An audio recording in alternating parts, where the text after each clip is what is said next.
अभी हम पहुंचे हुए हैं उत्तर प्रदेश के जिला मथुरा में। जिला मथुरा में जिस स्थान पर हम उपस्थित हैं, ये थाना माठ है।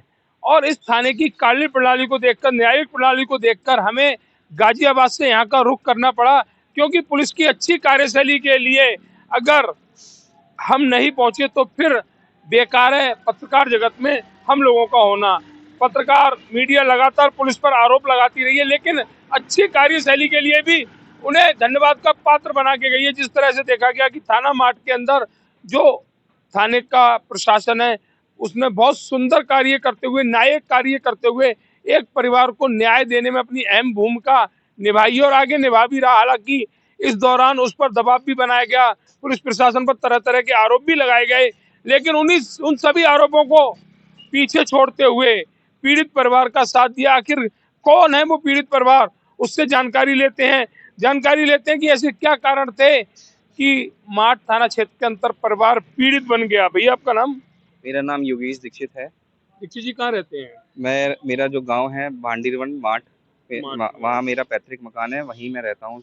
जानकारी लगी कि आपके जो पैतृक निवास है, आवास है आपका, वहां पर आप कुछ निर्माण कार्य कर रहे थे, जिसको कुछ लोगों ने आरोप लगाकर सरकारी जमीन बताया या तरह तरह के आरोप आप पर लगाए गए, जिसमें पुलिस को भी आरोपी बनाया गया।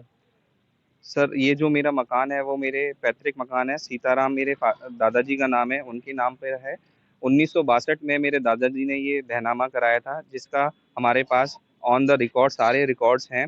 हमारे पास घरौनी है, पूरे लीगल पेपर हैं। हम अपने मकान पर लीगली मकान अपना बना रहे थे, पैतृक मकान को, जिसमें कि हमारे जो पड़ोसी हैं सुरेश, जोगिंदर और इनके जो बच्चे हैं वो रोज हमें धमकाते हैं। ये आपके पड़ोसी हैं या आपके परिजन हैं? ये हमारे पड़ोसी हैं सर, और इनके बच्चे जो सेवादार के नाम से फेमस हुए हैं, ये मतलब सेवादार कहलाने के लायक नहीं है, क्योंकि बदतमीजी से बात करते हैं।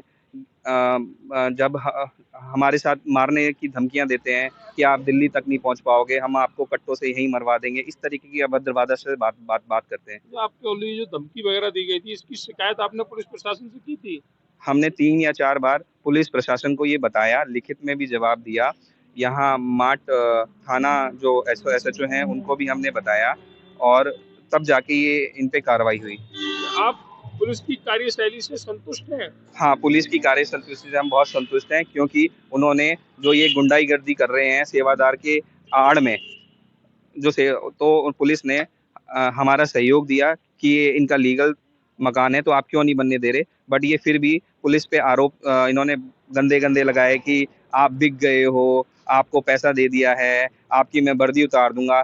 तब जाके ये जो वीडियो वायरल किया गया, वो तब जाके किया। इसकी पीछे की सच्चाई किसी ने नहीं देखी कि उन्होंने पुलिस से कैसे बात करी और किस व्यवहार में पुलिस से उन्होंने बातचीत करी, कन्वर्जेशन करी। तो आप पुलिस प्रशासन के लिए क्या कहेंगे जो आपकी सहायता कर रहे हैं? हालांकि जानकारी हमारे पास भी है कि पीड़ित परिवार को पुलिस ने बिल्कुल एक अपने परिवार की तरह सहायता करने के लिए आगे आई। मैं पुलिस का बहुत बहुत धन्यवाद दूंगा यहाँ पर कि पुलिस ने हमारी बहुत सहायता करी, वरना ये हम लोगों को मारवाने के लिए भी कोशिश कर रहे थे कि ये लोग किसी भी तरह से यहाँ से चले जाएं, क्योंकि ये हमारे मकान को, पैतृक मकान को हड़पना चाहते थे। तो ये जो जिन लोगों पर आप आरोप लगा रहे हैं, ये अपराधी किस्म के व्यक्ति हैं? क्या इनका कोई आपराधिक रिकॉर्ड है? हाँ, इनका आपराधिक रिकॉर्ड भी है। इनका जो मोनू के नाम पे कट्टा चलाने की एफआईआर भी दर्ज हुई थी इसी थाने में। तो ये, और इनका जो जो छोटा बेटा है चेतन या छोटू जिसे बोलते हैं, उन्होंने गांव की जो गौशाला होती है, उन गांव के गौशाला के लिए भी उन्होंने कुछ अभद्र और कृत्य किए थे, गलत कार्य किए थे सर। तो दीक्षित जी एक सवाल और लेंगे, क्या आपके जो प्लॉट है ये कितने गज का है और कितने गज पर आप निर्माण कर रहे हैं? सर, ये मेरा जो प्लॉट है वो 160 गज का है, और हम 160 गज पे ही निर्माण कर रहे हैं। हम ना फालतू ना कम, ये अपनी पैतृक जितनी जमीन है हम उसी पे अपना निर्माण कर रहे थे। अन्य विभागों के अधिकारियों द्वारा भी आप पर दबाव बनाने का प्रयास किया जा रहा है?